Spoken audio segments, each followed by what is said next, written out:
ಸ್ನೇಹಿತರೆ ಎಲ್ಲರಿಗೂ ನಮಸ್ಕಾರ. ಸ್ನೇಹಿತರೆ, ದನದ ಕೊಟ್ಟಿಗೆ ಅಥವಾ ಶೆಡ್ ನಿರ್ಮಾಣ ಮಾಡಲು ಸರ್ಕಾರದಿಂದ ಸಹಾಯಧನ ಸಿಗುತ್ತದೆ ಎನ್ನುವುದು ನಿಮಗೆಲ್ಲರಿಗೂ ಗೊತ್ತೇ ಇದೆ. ಅಲ್ಲದೆ ಅಗತ್ಯ ಇರುವವರು ಕೂಡ ತಮ್ಮ ಗ್ರಾಮ ಪಂಚಾಯಿತಿಗಳಲ್ಲಿ ಅರ್ಜಿಗಳನ್ನು ಸಲ್ಲಿಸಿ ಇದರ ಸಹಾಯಧನವನ್ನು ಕೂಡ ಪಡೆದುಕೊಂಡಿದ್ದಾರೆ.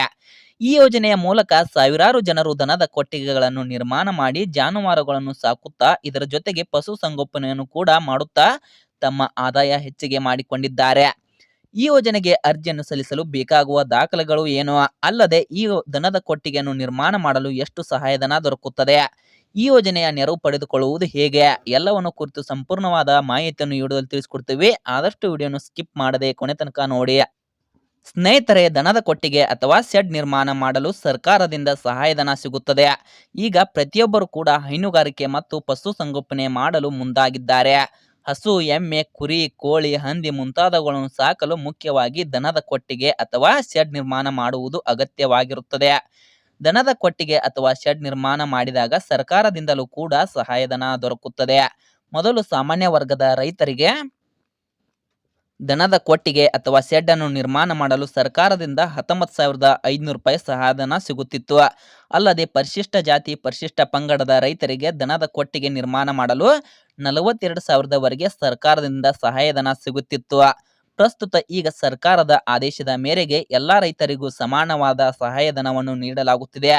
ಅಂದರೆ ಎಲ್ಲರಿಗೂ ಸಮಾನವಾಗಿ 57,000ವರೆಗೆ ದನದ ಕೊಟ್ಟಿಗೆ ಅಥವಾ ಶೆಡ್ ಅನ್ನು ನಿರ್ಮಾಣ ಮಾಡಲು ಸರ್ಕಾರದಿಂದ ಸಹಾಯಧನ ಸಿಗುತ್ತಿದೆ. 10,500 ಕೂಲಿಯ ಸಲುವಾಗಿ ಸಿಗುತ್ತದೆ. ಇನ್ನು 40,500 ಸಹಾಯಧನವಾಗಿ ಸಿಗುತ್ತದೆ. ಒಟ್ಟು ಟೋಟಲ್ ಆಗಿ 57,000 ರೂಪಾಯಿ ಸಹಾಯಧನ ಸರ್ಕಾರದಿಂದ ಸಿಗುತ್ತದೆ. ಈ ಯೋಜನೆಯ ಪ್ರಯೋಜನವನ್ನು ಪಡೆದುಕೊಳ್ಳಲು ಮುಖ್ಯವಾಗಿ ಜಾಬ್ ಕಾರ್ಡ್ ಬೇಕಾಗುತ್ತದೆ. ಜಾಬ್ ಕಾರ್ಡ್ ಅನ್ನು ನಿಮ್ಮ ಊರಿನ ಗ್ರಾಮ ಪಂಚಾಯಿತಿಗಳಲ್ಲಿ ಪಡೆಯಬಹುದಾಗಿದೆ. ಜಾಬ್ ಕಾರ್ಡ್ ಅನ್ನು ಪಡೆಯಲು ನಿಮ್ಮ photo, Aadhaar card, bank passbook, ಇದರ ಜೊತೆಗೆ ರೇಷನ್ ಕಾರ್ಡ್ ಇವುಗಳ ಜೆರಾಕ್ಸ್ ಅನ್ನು ಕೊಟ್ಟು ಜಾಬ್ ಕಾರ್ಡ್ ಅನ್ನು ಪಡೆದುಕೊಳ್ಳಬಹುದಾಗಿದೆ.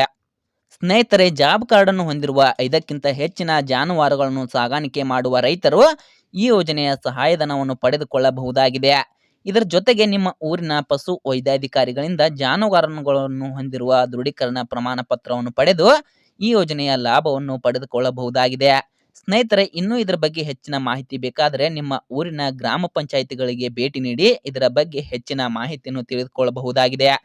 ಸ್ನೇಹಿತರೆ, ಈ ಮಾಹಿತಿ ನಿಮಗೆ ಇಷ್ಟವಾಗಿದ್ದರೆ ಈ ವಿಡಿಯೋಗೊಂದು ಲೈಕ್ ಮಾಡಿ. ಇಂತಹ ಮತ್ತಷ್ಟು ಅಪ್ಡೇಟ್ಗಳಿಗಾಗಿ ದಯವಿಟ್ಟು ನಮ್ಮ ಚಾನಲನ್ನು ಸಬ್ಸ್ಕ್ರೈಬ್ ಮಾಡ್ಕೊಂಡು ಸಪೋರ್ಟ್ ಮಾಡಿ. ಲೈಕ್ ಮಾಡಿ, ಕಮೆಂಟ್ ಮಾಡಿ, ಹಾಗೆ ಶೇರ್ ಮಾಡಿ. ಮತ್ತೆ ಮುಂದಿನ ವಿಡಿಯೋದಲ್ಲಿ ಸಿಗೋಣ. ಅಲ್ಲಿಯವರೆಗೂ ಎಲ್ಲರಿಗೂ ಧನ್ಯವಾದಗಳು.